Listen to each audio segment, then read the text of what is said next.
Hello and welcome to today's LOL Esports Roundup. We're going to cover the games that took place this morning at Worlds 2023 Swiss Stage Round 2, and then go over the games that are going to take place tomorrow to decide who goes on to quarterfinals. Predictions, I'm 20-9. If you'd like those are in the members only tier. That video for tomorrow's series will be out after this one, or around the same time this one comes out. 6-2 though. Two I got wrong. NRGTL, Mad Lions, BDS, everything else I got right. Just trying to get above 70%, as is the goal with every group. So, based off of day one, I thought TL played so much better than NRG. The way they played against T1, a lot to do with Pioshik, but still, APA didn't look nearly as bad as he would today. And they couldn't get it done. NRG they were 8-3 against TL during summer, and beat him again. Dokla, 5-1-5, 27% of damage on Jax, led the way. Palafox was MVP, 8-0-11 on Oriana. APA, 0-9-3, 29% of damage on Syndra. Yeah, he died 9 times. Ugly. Absolutely ugly. I think Palafox and Dokla end up solo killing APA. Just an absolutely terrible performance, and he's a rookie, so that's going to happen sometimes with rookies. You wouldn't expect it to happen against NRG. Pioshik played well once again, though. I think he went deathless, 2-0-1, despite everyone else dying around him. Yeon and Core JJ. Yeon was behind FBI in some key movements, one going to Rift Herald in the early game that really stuck out as a key point that NRG were able to pull ahead. It's just young players not really doing the things they need to do. And that's where Pioshik, Core JJ need to come through and say, hey, Yeon, APA, you got to calm down, for one.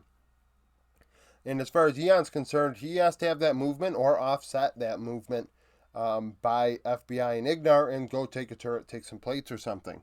It just didn't really come to fruition. Palafox's Oriana was on point. His shockwaves were timely.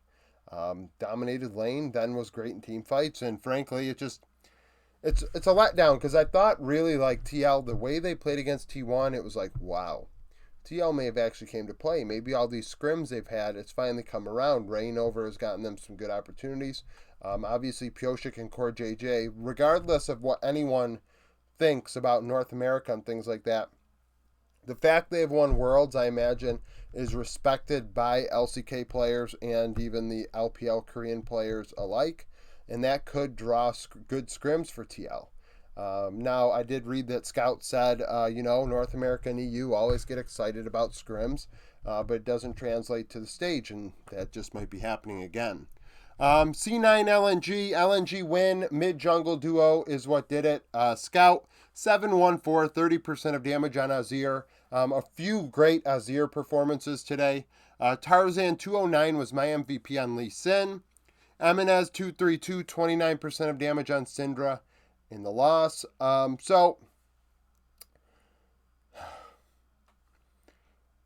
Tarzan goes mid, gets a good kick onto Eminez, allows Scout and him to clean it up, gets a kill. Game was really slow. I think through the first 23 minutes, it was 2-1 C9. C9 actually had a gold lead. But then there was a key fight in mid lane where Tarzan and Zika combined to pretty much put C9 behind. And LNG didn't look back after that. They just kind of went with the flow. And Scout carried, dealing a shit ton of damage. Tarzan with some decent kicks afterwards. Zika on the Jax doing work. But Tarzan had a flash kick, as Zika had a triple stun in a fight. And that kind of turned the game. But if you look at it before that, C9 actually stuck with it for a very long time. And I know somebody in the Discord had mentioned, how do you beat JDG? And I know we're not talking about JDG, but I feel like for these teams that don't have the hands that JDG have, what you need to do is play early game and get ahead. You can't just stay even, because in the mid to late game, you are going to lose 5v5s if you do not have a significant lead. And even if you have a significant lead, you still might lose. Now, C9 has some decent players, but do they have the hands of LNG? No. So when you get to the mid to late game, Berserker can only do so much. Eminez actually flipped heads today, but couldn't get a win. Fudge into Zika. Zika had more impact than Fudge throughout the game, but Fudge in the early game was fine. Blabber, you'd like him to show up a bit more in this one. If Tarzan finds the opportunity to facilitate, Blabber needs to match it. And with a slow game, you are playing into LNG's hands, in my opinion. So, I mean, it's kind of that one team fight that turned this game that I mentioned. Otherwise, it was kind of like LNG just winning. Mad Lions BDS. Chasey was my MVP. Carzy 617, 31% of damage on Zaya. Niski 2010 on Lysandra. Nuke 532, 32% of damage in the loss. So Chasey solo kills Adam, and in the mid to late game has some very timely Gnar ultis. Dealt almost as much damage as Carzy in this one on a Gnar. And really played well, played like a Korean import top laner would. But obviously it was against BDS. Now, these teams actually had only played once all summer, BDS winning that, as I went over yesterday in the sneak peek. Which is funny because, I mean, throughout season finals, summer playoffs, and things like that, they had not played outside of that one BDS win. Carzy had 50% of damage in the loss. Crowny was non-existent. And today, frankly, Lebrav found ways to be impactful. Did int a bit at times, but Crowny, not really there. Carzy was coming through big. And Chasey was coming through big. Elyoya on Belveth was interesting. I mean, give him a weird pick because he is a good player. And he was able to do things with it in the early game. And, hell, that set the tone and set the tempo on Sheo. Sheo had actually taken a trip top lane at one point and really was relatively unsuccessful. I think it was a wash 1-for-1. I will say this about BDS, though. Nuke, another good performance. I wanted to say, he's showing that he's taking the next step on the international stage, but he's not against international. That wasn't against international. That was an against an international team, right? A lot of people complaining about the way the draw is. It doesn't seem random, right? Now, that doesn't mean to me that I don't think that it's scripted in a certain way. I believe that in doing it this way, it provides the matchups that we really want to see when it really matters, not in a best-of-1 setting, but in a best-of-3, best-of-5. And frankly, I would prefer those matchups in those environments. You don't want to only see one best-of-1 of JDG, Genji, or, KT, Weibo or something. You don't only see that once, and then try and make some crazy determination off of one game on which team is actually better than the other when side selection matters so much. So in my opinion, I'm happy that we're getting these matchups the way we are at this point. Not to mention, do you really think Riot knows you're upset, right? And people are like, oh, well, Riot must not want to make money. No, Riot wants to make money. And in the end, the easiest way to make money is by making some cross-regional matchups, in my opinion. Fnatic and Gam. Fnatic win. Humanoid 2-0-10, 34% of damage on Azir was MVP. Razork 1-1-12 on a Rel. Katie 3-5-1, 35% of damage on Jace. Gam actually got first blood in this one. Set the tone early, set the tempo. But Humanoid ended up coming through. Oscarinin looked like crap. Let's put it this way. Oscarinin comes away with a good KDA and good stats. But in the mid-game, he was in a hole. Kiea was really running top lane. Levi going up there. However, Levi on a Sejuani kind of limits his carry potential. You have KD on the Jace. Did he deal the most damage on the team? Yes, but we don't want KD on Jace, do we? No, not if you're a Gam supporter. You want Gam to put Levi in a position where he can match Razork and take advantage of Razork, and that just wasn't set up that way. But Kiea played well, like I said. Solo killing Oscarinin, maybe. And then just kind of running lane. Oscarinin has a triple kill to end the game, which is what kind of boosts his stats. But Humanoid shuffles were on point. Found good moments. And Noah also cleaned up well. By that point, though, I felt like Humanoid had kind of handled things. And it's not a shocker that Gam lost, right? Definitely. The only minor region team in the top 16. Genji T1, Genji win. Delight was MVP on Rakan. We had a couple really good Rakan performances today. Chovy 405, 27% of damage on Akali. Doran 317 on Rumble. Faker 441, 51% of damage on Orianna. Faker tried to truly 1v9. He got tired of looking at everyone else's screens and micromanaging and said, I will put the team on my back. That lasted for the laning phase. Once the mid-game occurred and Doran went bot side to solo kill Guma, and Delight started engaging on the Rakan, the game quickly ended for T1 as Genji blew him out in this best of one.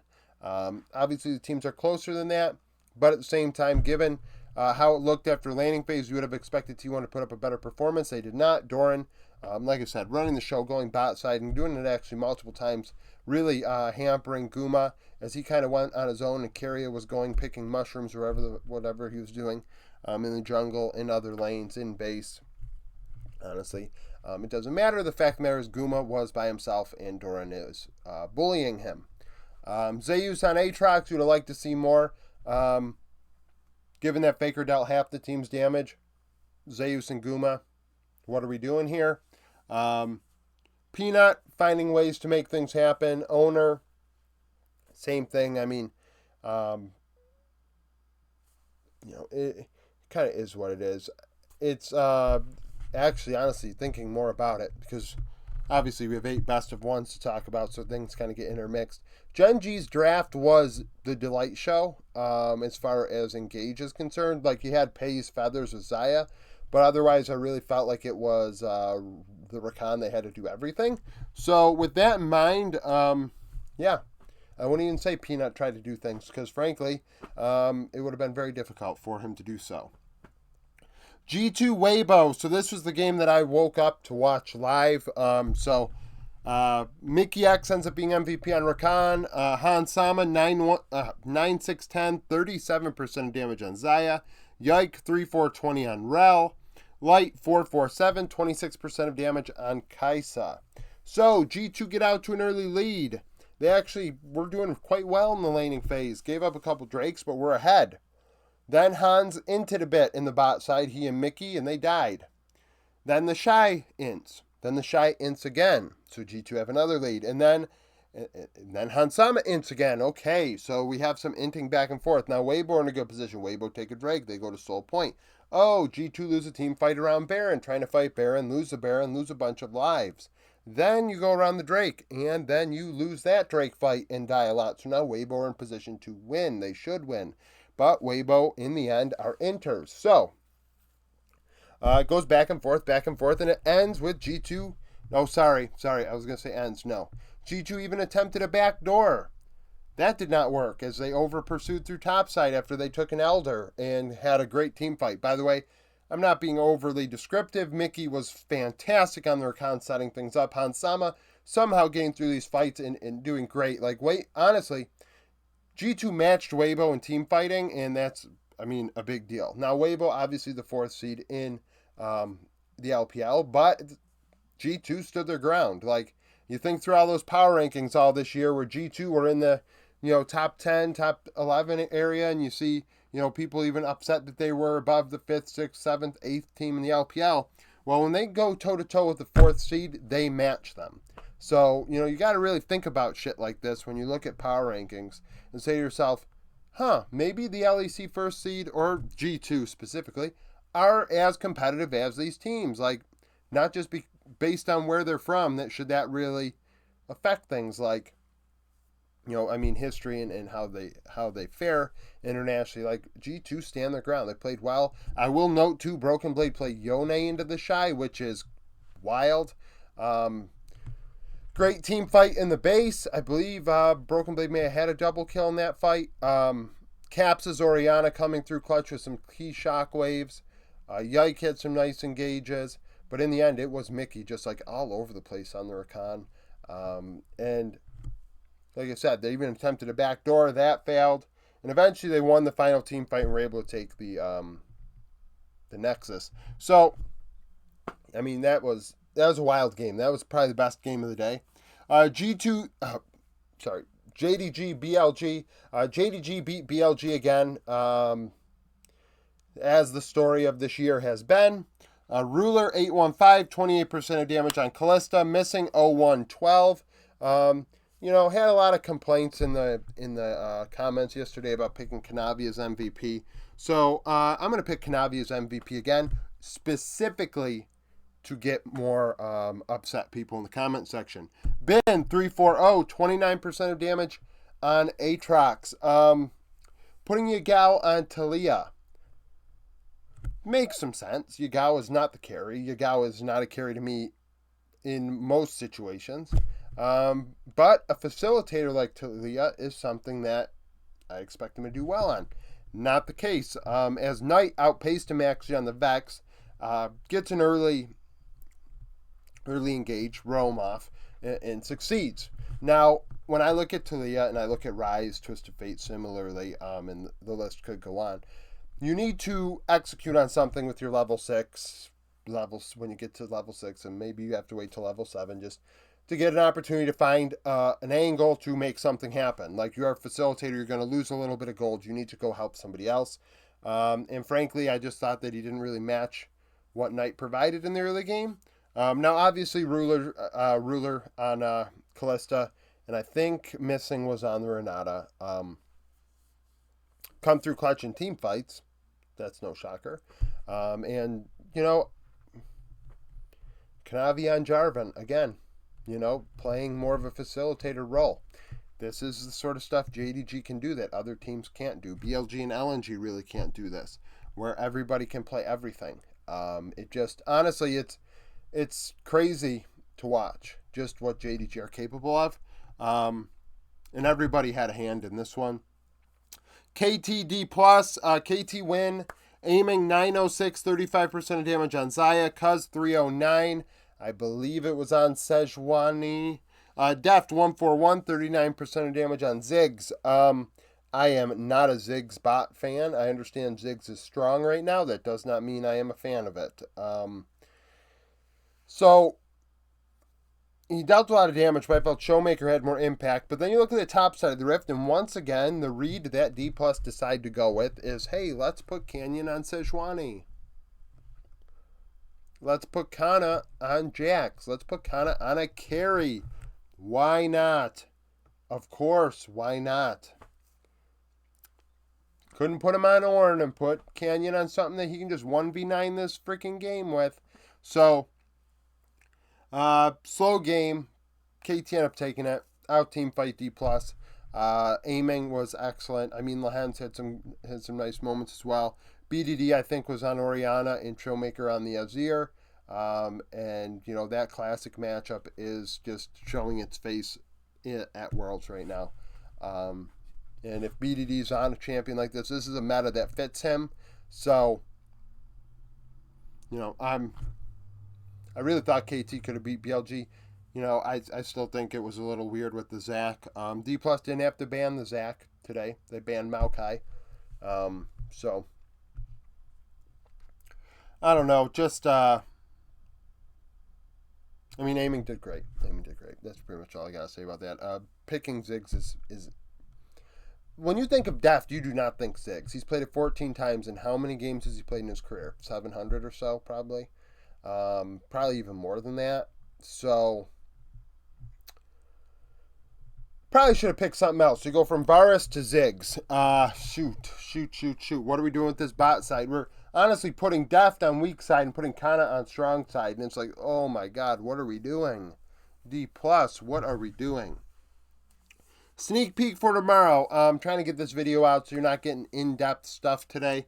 JDG, LNG. JDG are 8-5 against LNG in summer, including the playoffs. That is important. Every series has went the distance. The regular season was 2-1.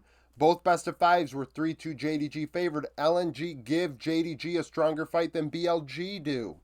That's a fact of the matter. You look at the results. I think LNG even beat JDG in spring. This is something that actually needs to be respected more.